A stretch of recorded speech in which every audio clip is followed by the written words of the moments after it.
I think of great significance, which we need to emphasize, is this. Whatever this, we are, the process that brought this commission on board and so on. But through this, we've had a cordial conversation. And they are public servants. In my own honest view, I've observed that there's a very...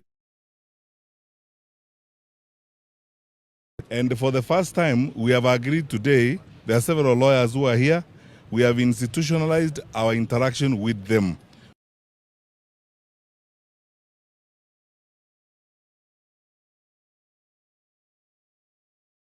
That they can go through all those issues that we raised, blow by blow, and we will have another meeting to go through these issues. As long as a public and constitutional institution like this one is ready, willing, and available to engage, and as Kenyan leaders, because we are interested in the stability of the country, we are interested in the future of the country, and they are willing to engage us as we go forward. One of us said something very critical, which I need to emphasize here, that as long as they demonstrate and continue to show good faith as we move forward, we will continue to work with them, because this is important for us, important for the country, ultimately important for the stability. There isn't an issue we did not raise.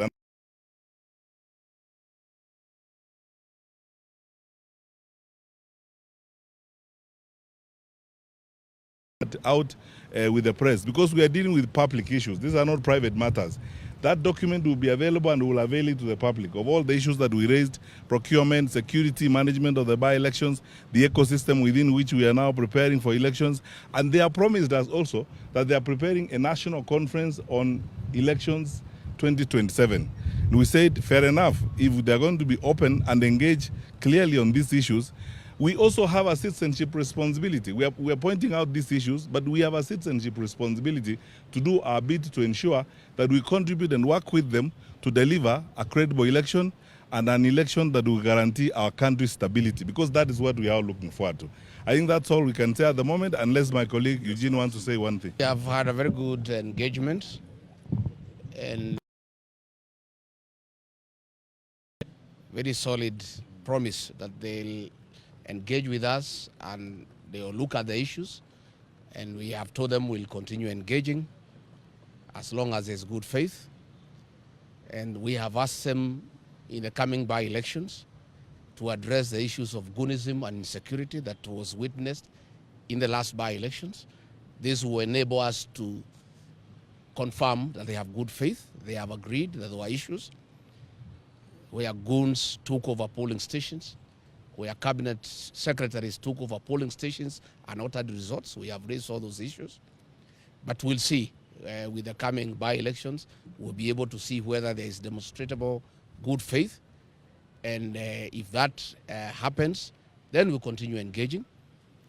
But of course, if there isn't, because we cannot allow anybody to bungle the election, there is an option of mass action.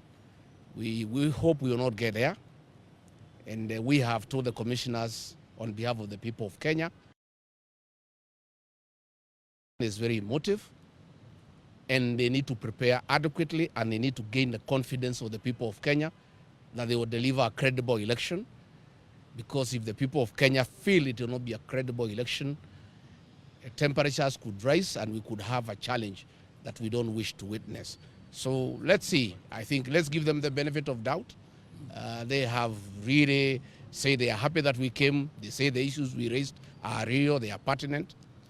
And they have said that mass voter registration will begin on the 29th of March.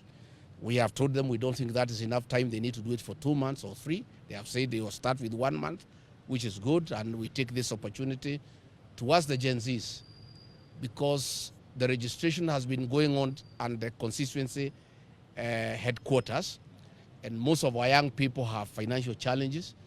Once we have the mass voter registration that will be devolved to the polling stations, we want to ask our young people, the Gen Zs, and the professionals who are not registered before, to go and register and acquire the tool to bring the change that they desire.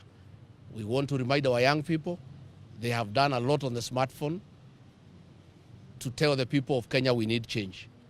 But the real change cannot be achieved in the smartphone. The real liberation of this republic will be achieved on the ballot box.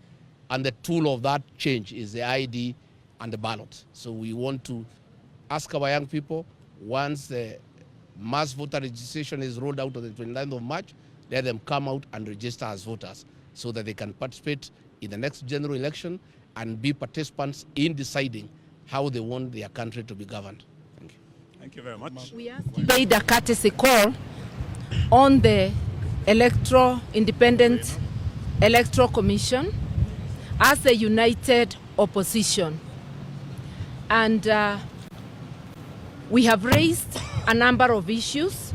Like I've said, it was a courtesy call, but during that meeting we have raised a number of issues of concern about building trust of the Electoral Commission by Kenyans. We have raised issues of the just immediate past by-election and the one now coming, issues about security,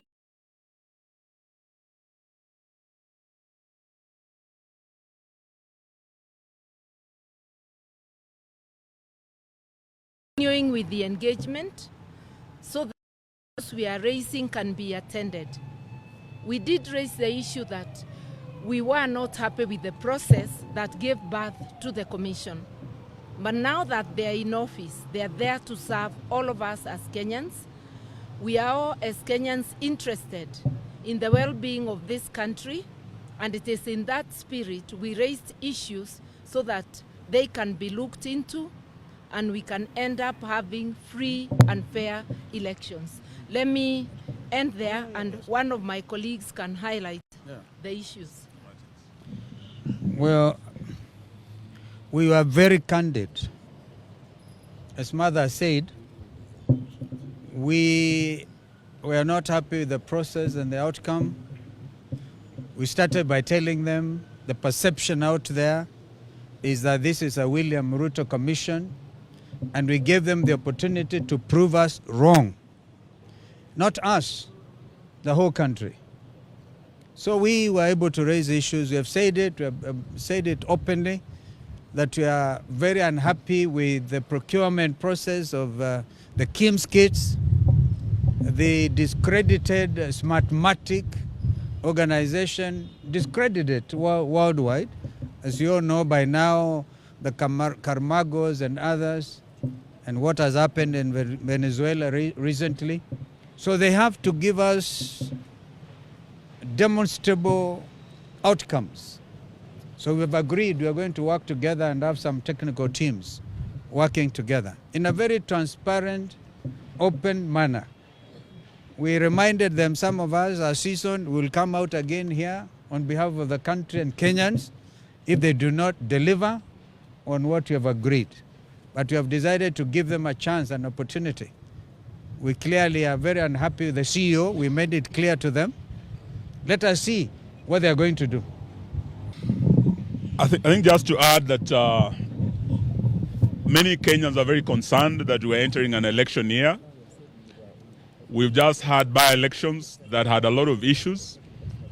I was a victim of violence with my candidate in Malava, the Honorable Panyako. We raised all these issues with them as to why no action has been taken. And today we want to say that they have told us they're only 3 months into the job, but they are preparing to do better in the next elections. We have demanded that we must have a roadmap, an election timetable that will be open and transparent, and that will be able to engage the opposition quarterly to address the issues.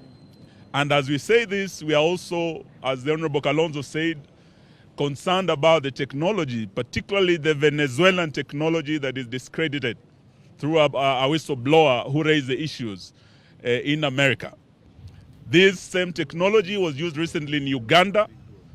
The KIMS kit failed in Uganda. We do not want to see a similar election in Kenya. So there are serious issues of concern we have raised, and we believe they will address. All we are waiting for is goodwill and confidence building through a roadmap that we will be engaging quarterly with them. Thank you very much. Sema kitu, sema kitu.